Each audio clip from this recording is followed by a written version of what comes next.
अध्यक्ष महोदय, राज्य के सरकारी विभागों में राज्य कर्मियों को अपने पद के अनुसार उसे 7वें वेतन आयोग के तहत मूल वेतन के साथ ग्रेड पे दिया जा रहा है और लेवल भी निर्धारित है, जबकि बीपीएससी टीआर1, बीपीएससी पीआर2, बीपीएससी टीआर3 द्वारा चयनित अध्यापक एवं सक्षमता पास विशिष्ट शिक्षकों को का ना ही ग्रेड पे निर्धारित किया गया है और ना ही लेवल तय किया गया है। सिर्फ नियोजन के तहत वर्ग 1 से 5 के अध्यापकों को एवं विशिष्ट शिक्षकों को 25,000, वर्ग 6 से 8 के अध्यापक को 28,000, वर्ग 9 से 10 के अध्यापक एवं विशिष्ट शिक्षकों को 31,000, वर्ग 11 से 12 के अध्यापक एवं विशिष्ट शिक्षकों को 32,000 रुपया मूल वेतन दिया जा रहा है, जो 7वें वेतन आयोग से बिल्कुल अलग है, जिसके कारण भविष्य में अध्यापक एवं विशिष्ट अध्यापकों को 8वें वेतन आयोग के लाभ से वंचित रहना पड़ सकता है, जबकि उक्त शिक्षकों को भी राज्य कर्मी का दर्जा प्राप्त है। अतः उक्त शिक्षकों के हित में पद के अनुसार शिक्षकों को ग्रेड पे तथा लेवल निर्धारित करने हेतु हम सदन के माध्यम से सरकार का ध्यान आकृष्ट कराते हैं। माननीय मंत्री शिक्षा विभाग। अध्यक्ष महोदय, वस्तु स्थिति यह है कि पंचायती राज संस्थाओं एवं नगर निकाय संस्थाओं द्वारा नियुक्त शिक्षकों को समान कार्य के बदले समान वेतन देने से संबंधित माननीय सर्वोच्च न्यायालय में दायर SLP संख्या 20/2018 बिहार सरकार एवं अन्य बनाम बिहार माध्यमिक शिक्षक संघर्ष समिति एवं अन्य के साथ दिनांक 10/5/2019 को पारित आदेश, जिसमें माननीय उच्च न्यायालय के द्वारा समान कार्य के बदले समान वेतन देने हेतु पारित आदेश को निरस्त कर दिया गया है। राज्य सरकार पंचायती राज संस्थाओं एवं नगर निकाय संस्थाओं द्वारा नियुक्त शिक्षकों को बेहतर वेतन एवं सेवा शर्त हेतुकृत संकल्पित रही है। राज्य सरकार ने सहानुभूति पूर्वक इन शिक्षकों को 1/9/2020 से EPF योजना, जिसमें राज्य सरकार के द्वारा लगभग 5% अंशदान दिया गया है, से आच्छादित करते हुए दिनांक 1/4/2021 से 15% का वेतन वृद्धि किया गया। पुनः राज्य सरकार द्वारा स्थानीय निकाय शिक्षकों को बेहतर सेवा शर्त एवं वेतन प्राप्त हो के परिप्रेक्ष्य में बिहार विद्यालय विशिष्ट शिक्षा नियमावली 2023 अधिसूचित किया गया। नए शिक्षकों के नियुक्ति हेतु बिहार राज्य विद्यालय अध्यापक नियुक्ति, स्थानांतरण, अनुशासनिक कार्रवाई एवं सेवा शर्त नियमावली 2023 अधिसूचित किया गया।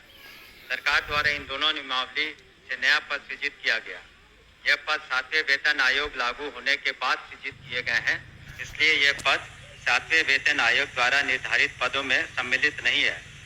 सरकार द्वारा सरकार के अन्य बहुत सारे पद सृजित किए जाते हैं जो 7वें वेतन आयोग में सम्मिलित नहीं होते। इन दोनों नियमावली के तहत वर्ग 1 से 5 के शिक्षकों को 25,000, वर्ग 6 से 8 के शिक्षकों को 28,000, वर्ग 9 से 10 के शिक्षकों को 31,000 एवं वर्ग 11 से 12 के शिक्षकों को 25,000 प्रारंभिक वेतन निर्धारित करते हुए पे मैट्रिक्स का निर्धारण किया गया। उक्त नियमावली के तहत शिक्षकों को बेहतर प्रोन्नति का लाभ दिया गया। अगले संभावित जो वेतन आयोग 8वां वेतन आयोग में ये शिक्षा विभाग द्वारा इन विद्यालय अध्यापकों एवं विशिष्ट शिक्षकों के वेतन मान को उचित स्तर पर निर्धारित करने हेतु वित्त विभाग को अनुशंसित किया जाएगा। महोदय, मैं पूरे वक्तव्य को मैं सुना। सरकार बीपीएससी का एग्जामिनेशन लेकर के सरकार ने घोषणा किया कि वो राज्यकर्मी होंगे। दूसरी बात की सरकार ने ही घोषणा किया कि सक्षमता परीक्षा पास जो कर जाएंगे शिक्षक वो राज्यकर्मी होंगे। तो जब राज्यकर्मी होंगे तब फिर क्या औचित्य है कि आप उसको 7वें वेतन के लाभ से अलग रखेंगे, उस श्रेणी में नहीं रखेंगे? क्यों उसको राज्यकर्मी का दर्जा देते हुए और राज्यकर्मी की घोषणा करते हुए उस लाभ से सरकार क्यों वंचित रखना चाहती है, ये मैं जानना चाहता हूं। माननीय मंत्री। अध्यक्ष महोदय, इसमें जो विचार विमर्श किया गया वित्त विभाग से, ऐसी बात नहीं है कि सहानुभूति तो पूरी रखी गई। एक और आंकड़ा मैं पढ़ना चाहूंगा सदन के सामने। वर्ष 2003 में जो नियुक्त प्रशिक्षित शिक्षा मित्र थे, प्रारंभ में उनका नियत वेतन प्रति माह था 1500, जो वर्तमान सकल वेतन प्रति माह हो गया 31,340। वर्ष 2006 में नियुक्त पंचायत प्रखंड नगर शिक्षक थे 5000, उनका वर्तमान सकल वेतन प्रति माह हो गया 29,410। वर्ष 2010 में नियुक्त पंचायत प्रखंड नगर शिक्षक 7000 था वेतनमान, तो उनका हो गया आज के दिन में 29,410। वर्ष 2013 में नियुक्त पंचायत प्रखंड नगर शिक्षक 10,000 थे, उनका आज के दिन में 29,410 सकल वेतन प्रतिमाह हुआ। ये वित्त विभाग की सोच थी कि इनका 7वें वेतन आयोग से आच्छादित नहीं होंगे और इनके लिए अलग से उन्होंने एक पे मैट्रिक्स बनाई। लेकिन साथ ही हमने ये भी कहा कि भविष्य में जब 8th पे कमीशन लागू होगा तो उसमें फिटमेंट कमेटी बैठती और फिटमेंट कमेटी जिस श्रेणी में ये फिट करेंगे उसमें उनको आच्छादित करेंगे। धन्यवाद। महोदय, जो सरकार के द्वारा वक्तव्य फिर दोबारा दिया गया, ये पुरानी बात को दोहराई गई कि जब नियोजन इकाई, कई नियोजन इकाई थी, आपने तय में उस तमाम नियोजन इकाई को भंग कर दिया। अब जिला स्तर पर नियोजन इकाई आपने गठित कर दिया, जितने जिला है उतने ही नियोजन इकाई है, और आपने आपके फैसले से सरकार ने फैसला लिया कि अब तमाम जो पहली प्रक्रिया थी उसको हम समाप्त करते हैं और बीपीएससी से एग्जामिनेशन लेकर के हम शिक्षक को बहाल करेंगे और वो राज्यकर्मी होंगे। दूसरा, कि सरकार से हम लोग बात कर रहे थे कि जो पुराने तरीके से पंचायत से, प्रखंड से, जिला परिषद से जिन शिक्षकों को नियोजित किया गया उनको आप सरकारी कर्मी घोषित कीजिए। सरकार ने एक फैसला लिया, सक्षमता परीक्षा जो पास करेगा वो सरकारी कर्मी होंगे। तो सवाल उठता है कि सरकारी कर्मी वो सिर्फ स्कूल में नहीं पढ़ाते हैं, उनसे आप चुनाव में बूथ पर भेजते हैं, उनसे आप जो है सो बीएलओ बनाते हैं, उनको कई तरह का सवाल करते हैं।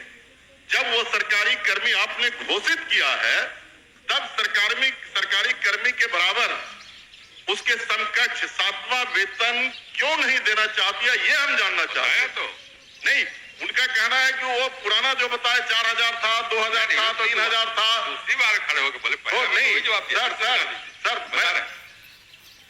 अध्यक्ष महोदय, जब ये पूरा मामला वित्त विभाग में गया, वित्त विभाग इसमें सारी निर्णय लेता है। पे मैट्रिक्स उन्होंने नया किया और कहा कि ये 7वें वेतन आयोग से आच्छादित नहीं होंगे। और दूसरी बात ये भी है, हम इस बात को स्वीकार कर रहे हैं कि भविष्य में जब 8th पे कमीशन का इन्होंने बात उठाई है, तो जब भी पे कमीशन केंद्र सरकार के द्वारा जब वो लागू होता है तो यहाँ बिहार में भी फिटमेंट कमेटी बैठती है और फिटमेंट कमेटी के अनुसार उस वक्त इसमें जिसमें करेंगे हम लोग अनुशंसा करेंगे। लेकिन अंतोगत्वा इन सभी मामलों में वित्त विभाग अपने वित्तीय प्रबंधन के तहत ही अंतिम फैसला देता है, जिसको सभी को स्वीकार करना पड़ता है। धन्यवाद। हो गया आपका। सर ठीक है, वो लोग पूछेंगे, लेकिन मेरा आखिरी सबमिशन है सर, सप्लीमेंट्री मेरा ये है कि वित्त विभाग से सारी प्रक्रिया को पूरा करते हुए तब आपने बीपीएससी का एग्जामिनेशन लिया और तब आपने राज्यकर्मी का दर्जा दिया। तो साथ में वही घूम फिर के आ रहे हैं आप। 7वें वेतन का आप लाभ उसे क्यों नहीं देना चाहते? ये सरकार एक लास्ट करते हैं सर। मैं एक ही बात को बोल रहे, बोलिए अध्यक्ष। जाएगा कह तो रहे, हमने तो कहा ही कि जब 8th कमीशन का जो उसमें फाइंडिंग्स आएंगी, तब बिहार में जब फिटमेंट कमेटी होगी तो अलग अलग विभाग का उसमें टेकअप किया जाता है, तो उस वक्त विचार किया जाएगा निश्चित रूप से। धन्यवाद। ओके अध्यक्ष महोदय, वर्ष 2023 में नियोजित शिक्षकों को महागठबंधन की सरकार में राज्य कल्याण का दर्जा दिया गया था महोदय। और ध्यान रखिए, जो शिक्षकों के हित में उनके पद के अनुसार ग्रेड पे और उनका लेवल जो तय करना है वो सरकार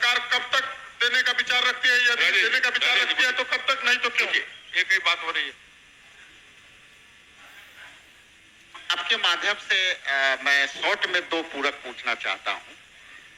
क्या सरकार को ग्रेड पे निर्धारण करने में आर्थिक बोझ आ रही है? और यदि ये आर्थिक बोझ आ रही है तो सरकार बतावे कि कितने की आर्थिक बोझ आ रही है, तब जो है वो इनको करने में क्या कठिनाई आ रही है आर्थिक बोझ आने में। ये मेरा सवाल है। बैठिए, और कोई पूछने वाले नहीं ना है? चलिए आप बताइए। महोदय, ये तो जब ऐसे मामले वित्त विभाग में जाते हैं तो नीति निर्धारण और सारी समीक्षा वित्त विभाग करती है, तो वित्त विभाग का निर्णय सभी को मान्य होता है और इस पर क्या आंतरिक जो वित्तीय बोझ रहेगा सभी चीजों का कैलकुलेशन उन्होंने किया होगा, तभी इस तरह का उन्होंने इस निर्णय पर पहुंचे जिसके बारे में हमने सदन को अवगत किया। अध्यक्ष आपकी सूचना को पढ़े। अध्यक्ष बैठी हो गया नहीं? अरे 3 बार जवाब दिए, 3 बार वही सवाल खड़ा किया जो आप बड़ी अभी कैसे जी